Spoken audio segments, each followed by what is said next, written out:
안녕하세요. 원곡을 전하다. 여러분의 WBS입니다. 오늘은 수요일 보이는 라디오를 진행하는 날인데요. 오늘 저는 보이는 라디오 진행을 맡은 아나운서 한지아입니다. 오늘은 원곡고등학교 학생이라면 모를 수가 없는 선생님 한 분을 모시고 인터뷰를 준비해봤는데요. 누군지 궁금하시지 않으신가요? 바로 원곡고등학교 김병찬 교감 선생님이십니다. 그럼 지금부터 바로 교감 선생님 인터뷰 시작하도록 하겠습니다. 안녕하세요. 네, 안녕하세요. 먼저 교감 선생님 자기소개 짧게 부탁드립니다. 예. 2024년 3월 1일자로 원곡고등학교 교감으로 발령받은 김병찬이고요. 선생님 교직 생활 중에 고등학교 생활을 처음 하게 됐고, 이 원곡고에서 과연 잘할 수 있을까라는 두려움하고 걱정이 많았는데, 와서 실제로 생활해 보니까 학생들이 너무 훌륭하고요, 너무 착하고, 너무 똑똑하고, 또 선생님들도 너무 적극적이고 능력이 뛰어나신 분들이 많아서 제가 쉽게 적응할 수 있었던 것 같아요. 맞아요. 네. 동의하시나요? 네, 저도 동의합니다. 네. 네, 이렇게 교감 선생님의 자기소개를 들으니까 이제 진짜 인터뷰가 시작된 것 같은데요. 이제 본격적으로 질문하도록 하겠습니다. 먼저 첫 번째 질문인데요. 올해 원곡고에 처음 오셨다고 들었어요. 네. 네, 이제 몇 개월 지나지 않은 긴 시간이 아니지만 지금 몇 개월 동안 지켜본 원곡고등학교는 어떤 학교라고 생각하시나요? 네. 처음 제가 인사하면서 말씀드렸듯이 그 원곡고등학교 학생에 대한 그 이미지가 선생님이 그렸던 그 모습 그대로였던 것 같아요. 처음에 느꼈을 때 그 인사성, 그 인사를 너무 잘하더라고요. 맞아요. 근데 우리가 이제 퍼스트 인플레이션이라고 하잖아요. 첫 인상, 첫 이미지. 거기서 이미 모든 것이 다 끝났다 이런 생각이 듭니다. 그래서 그 인사성이 너무 좋은 거에 대한 감동을 너무 받았는데, 실제로 3, 4, 5, 6 3개월 조금 넘었는데 그 이미지가 그대로 가는 것 같아요. 그 3개월 조금 넘는 기간 동안 학생들과 물론 이제 교감 선생님이 돼가지고 수업은 하진 않지만은 지나가면서 학생들 만나고 대화해보고, 또 선생님이 이제 급식실에서 학생들의 수저 젓가락을 이제 나눠주는데 그 면면의 느낌이 그대로 있는 것 같아요. 인성은 최고다. 내가 이제 수업은 안 해봤기 때문에 학력적인 측면은 제가 잘 모르겠는데 그 부분만 좀 더 열심히 해주면은 최고의 학교가 되지 않을까 그런 생각이 듭니다. 평소 들어볼 수 없었던 교감 선생님의 마음을 알 수 있었던 질문인 것 같아요. 그럼 다음 질문 하도록 하겠습니다. 선생님 담당 과목이 기술과정이라고 들었는데요. 혹시 기술과정 과목을 잘 하기 위해서는 어떻게 해야 될까요? 기술과정, 엄격하게 얘기하면 선생님은 이제 기술을 가르쳤어요. 요즘 어떤 트렌드하고 잘 맞아 떨어지는데, 기술이라고 하면은 또는 뭐 기술 과정이라고 하면은 사실 실생활 교과거든요. 그렇죠. 지금 우리가 방송을 하고 있는데 옛날하면 이런 상상을 아마 못했을 겁니다. 또 요즘 아이들이 이제 유튜브라든지 뭐 인스타그램이라든지 여러 가지 그런 AI 그 인터넷 기술 이런 걸 통해서 실제로 이런 방송 활동을 하는 것 자체가 기술이라는 건데, 이거를 이제 학습하는 거와 이 기술이 분리되어 있다고 생각하는 거죠. 그러다 보니까 공부는 공부대로 힘든데 사실 뭐 유튜브를 찍고 또 영상을 찍고 이걸 편집하는 것도 좋단 말이지. 그게 하나의 기술인 겁니다. 네. 그거를 분리하다 보니까 너무 어려워하는 것 같아요. 그래서 선생님은 사실 그 학생들을 가르칠 때 이론보다는 뭐를 강조를 했냐면은 실습하는 걸 많이 강조했어요. 그래서 실습을 하게 되면 또는 어떤 프로젝트를 하게 되면은 항상 그 과정에서 뭐가 부딪히냐면 문제에 부딪혀요. 난관이라고 하죠. 잘 안 되는데? 그랬을 때 그 문제를 해결하는 능력. 문제 해결 능력. 그거를 해결하는 과정에서 뭐가 나오냐면 창의성이 나와요. 오늘날 이 필요한 거잖아요. 학생들의 역량 중에 필요한 거. 문제 해결 능력, 창의성. 다 같은 맥락에 있는 거거든요. 그래서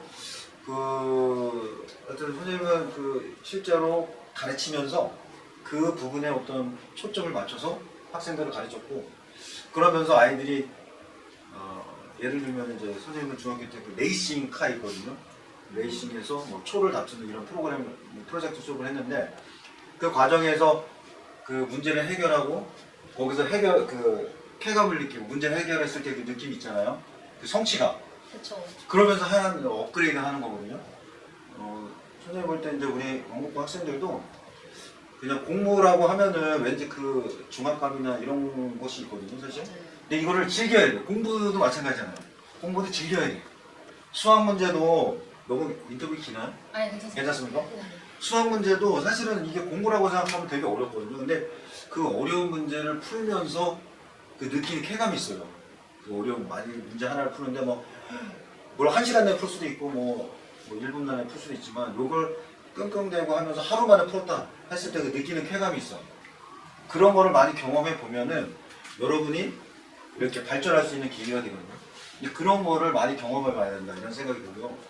그래서 사실 뭐 우리 학교뿐만이 아니고 모든 학교 또는 모든 학생들이 해당될 텐데 이 상위권에 있는 학생들은 혼자 너무 잘해 알아서.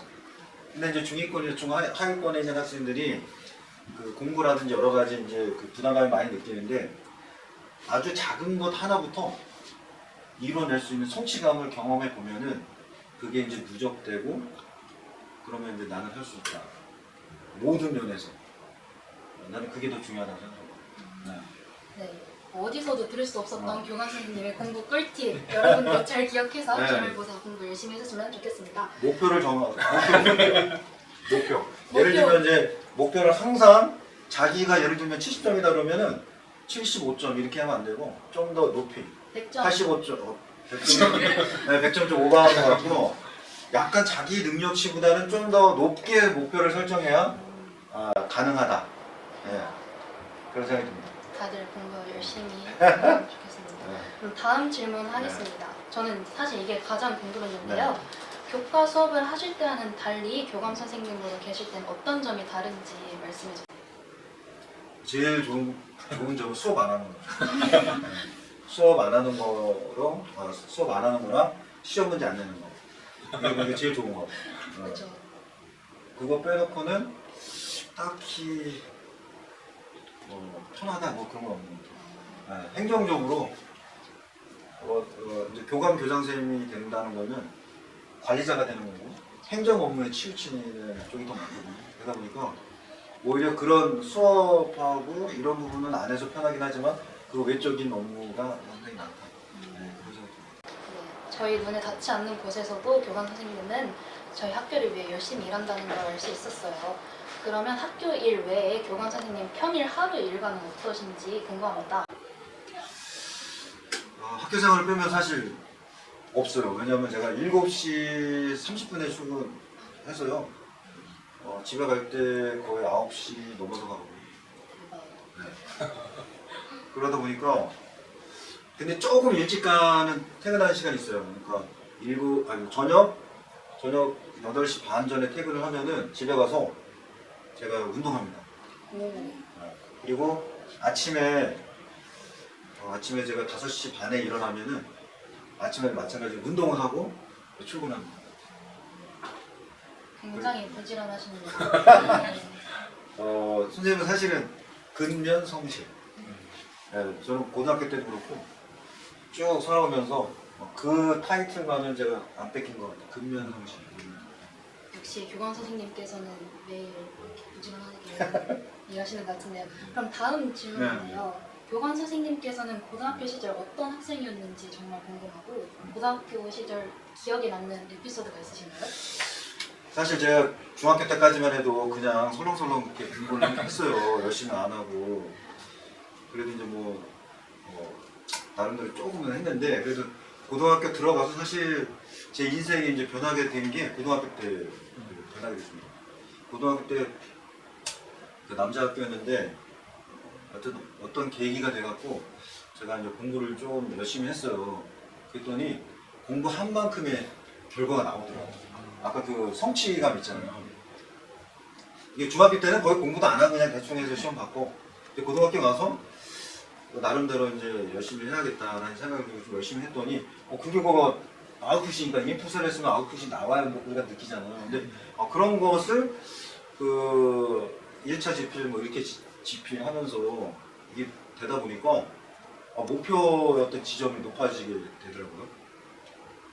그러면서 선생님이 이제 꿈을 좀 높게 가지게 됐죠. 네, 그래서 선생님이 그 4월 달인가요? 그 학교 홈페이지에 인사말로 쓴 적이 있어. 내가 대학 교수가 돼야겠다 라고 하는 시점이 이제 그때 2학년 때 해가지고 대학 들어가서 이제 열심히 공부하고 이제 대학원 진학을 하려고 했었는데, 그때 이제 제가 그 졸업하기 전에 호주를 갔다 온 적이 있거든요. 그 IMF 시절에. 그래가지고 호주에서 한 8개월 동안 비행기 티켓만 끊고서는 이제 8개월 버티고 이제 돌아왔는데, 거기 이제 시드니가 있는 뉴사우스 웨일즈라는 게 있어요. 거기 국립대학교 뉴사우스 웨일즈 유니버시티 뭐 이렇게 돼 있는데, 그 학교랑 저희 학교는 그 당시 이렇게 결연이 맺어져가지고 거기를 제가 이제 지원을 했는데 됐거든요. 근데 이제 저희 집이 농사를 짓고 계시고 지금 부모님도 아직도 쉬고 계신데 학비가 한 학기에 3천만 원인가 뭐 이렇게 되는 거야. 그래가지고 선생님이 이제 대학 다닐 때 장학금을 다녔던 거라, 그래서 학비에 대한 부담이 너무 심해갖고 선생님 그때 포기했어요. 세상에. 네, 포기했어요. 포기하고 그런데 대학 교수가 내 꿈이었으니까 어떻게 하겠어. 그래서 이제 왜냐면 애들이 다 취업하고 그랬는데, 그래서 생각하다가 이제 학교 선생님을 해야겠다 그때 생각했어요. 방향을 틀어버렸죠. 그래서 대학원으로, 교육대학원으로 가서 자격증을 따고 대학원을 졸업하고 그 해에 임용시험을 봤는데 바로 합격을 했어요. 오, 대단하세요. 네. 멋지십니다. 1차에. 오, 네. 그 어렵다는 임용시험을 1차에 다 패스를 했습니다. 그래서 2003년도에 졸업을 하고 2004년도에 안산의 양지중학교로 발령을 받게 됩니다. 뭐였죠, 천천히? 학창 시절. 그렇게 해서 이제 제가 됐고, 그 다음에 이제 에피소드가 뭐냐면, 우리 학교 저기 그 몇 주 전에 교생생 선생님이 오셨잖아요. 네. 아까 선생님이 남자 고등학교 졸업했잖아요. 근데 그 당시에 교생 선생님이 오셨는데 여자. 그냥 막 난리가 났어요. 난리가 남고니까. 남고니까 연예인 보듯이. 오, 그래서 또 여선생님이 너무 또 예쁘고 그래갖고, 네, 그 기억이 아직도 생각납니다. 교생 선생님만 보면 그 생각이 또. 네, 그럼 선생님으로만 봐오던 모습과는 다른 고등학교 시절의 얘기를 들어보니까 굉장히 재밌네요. 그럼 그렇게 선생님이 되셔서 교직 생활을 하던 중에 여러 학생을 만나셨잖아요. 그럼 학생들 중 가장 기억에 남는 일이 있나요? 선생님이 이제 교직 생활을 어떻게 보면 20년 하고 교감으로 나왔는데, 그 중에서 8년을 인권부장을 했고요. 4년을 교무부장을 했어요. 12년을 했고, 그죠? 그러면 나머지 8년이 아마 담임을 했던 것 같은데, 좋은, 아주 훌륭한 아이도 있고요. 정말 나를 속삭이고 문제를 일으키고 힘들게 했던 애도 있는데, 가장 그래도 떠올렸던 거는 진짜 힘들게 했던 애가 있어요. 김성이라는 남학생인데 여러 가지로 분노 조절하는 막 이렇게 됐던 아이인데, 그 아이를 진짜 이렇게 1년간 케어해서 고등학교 지나고 대학까지 성인이 돼서도 만나서 이렇게 한다는 거에 대한 기억이 있는 아이가 있고요. 또 다른 아이는 되게 모범생이고 학교 생활 열심히 하고 졸업을 하고 지금까지도 만나. 그 아버님하고도 인연이 돼서 계속 만나고 있고요. 제가 좀 아쉬운 거는 너무 많은 아이를 경험하다 보니까 사실은 이게 잘 기억이 안 날 때가 있어. 얼굴은 알고 뭐는 아는데 어느 학교에서 누구를 언제 만났는지 기억이 안 납니다. 네. 맞습니다. 그래서 원문권은 사실 내가 이제 교감으로 됐다 보니까 다 기억할 수는 없을 것 같아요. 그렇지만 이렇게 어떤 행사 이벤트에서 만나게 되면은 나름대로 머릿속에 잘 기억이 남지 않을까 그런 생각이 듭니다. 네, 저도 선생님께 기억이 남는 아. 학생이 되고 싶습니다. 네. 그럼 다음 질문인데요.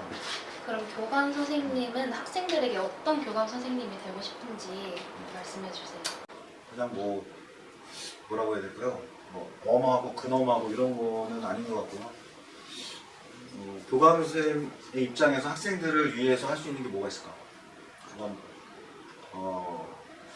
제가 이제 선생님이 있을 때 우리가 학생들을 되게 이제 고객이다 이렇게 생각을 했거든요. 네. 우리가 이제 학생이 없으면 학교도 없고 학교가 없으면 선생님도 없는 거죠. 그러니까 우리 학생들을 잘 우리가 대우해주고 우리가 잘 교육시켜서 이제 훌륭한 사람으로 하나의 완성된 인격체로 우리가 완성시켜서 내보내야 되는 거니까 사회에 적응할 수 있도록. 그래서 우리가 존중해주고 인정해주고 그렇게 해야 된다고 생각해요. 네, 그런 마음으로 정말 멋진 생활하고 있습니다. 모습인 것 같습니다. 그럼 저는 선생님께서 원하시는 모습보다 더 멋진 선생님이 되길 응원하도록 하겠습니다. 네, 그럼 마지막 질문인데요. 혹시 원곡고등학교 학생들에게 하고 싶은 말 있으신가요? 아까 어떻게 보면 뭐 여러 가지가 중복되어 있는 말인데 항상 꿈이 있어야 된다. 저는 그렇게 생각합니다. 4월달 인사말에도 제가 얘기한 게 있는데 보이즈비 앰비셔스라는 말이 있어요. 우리 그때 학교 다닐 때 그냥 영어 책에 나오던 얘기예요. 청소년 야망을 가져라 뭐 이런 거 있어요. 근데 요즘은 또 다른 말 쓰잖아요. 뭐죠? 요즘은? 뭘까요? 2002 월드컵 때 있잖아요. Dreams come true. 꿈은 이루어집니다. 그죠? 네. 그런 것이 되게 필요하다. 그래서 중학교 때 이제 아이들 보면은 너 꿈이 뭐냐? 너 뭐 할 거냐? 이렇게 물어보면 대답하는 애가 거의 없거든요. 혹시 여러분들도 자기 전에 유튜브 보지 말고 한번 눈 감고 생각해 보세요. 나는 어떤 사람이 될까? 난 뭐 최근에 한 2년, 3년 뒤에 나는 어느 대학을 갈까? 또 어느 대학을 졸업하고 나는 어떤 직업을 가질까? 라고 이렇게 생각을 했을 때 바로바로 답이 나와야 돼요. 나는 어떤 대학, 무슨 과, 나는 어떤 직업을 가진 사람이 될 거야.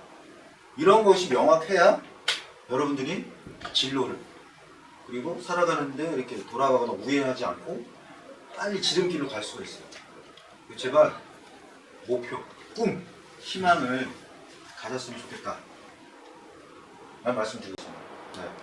네. 그냥 이게 마지막 질문이었는데요. 오늘 이렇게 교감 선생님과의 인터뷰 시간을 가져서 열심히 답변해 주셔서 정말 감사드립니다. 제가 감사합니다. 네, 그럼 오늘 인터뷰로 학생들이 교감 선생님에 대해 더 잘 알게 되었을 것 네. 같아요. 그럼 교감 선생님의 추천곡 거위의 꿈 들으면서 보이는 라디오 마무리하겠습니다. 지금까지 아나운서 한지아였습니다. 감사합니다. 네, 감사합니다.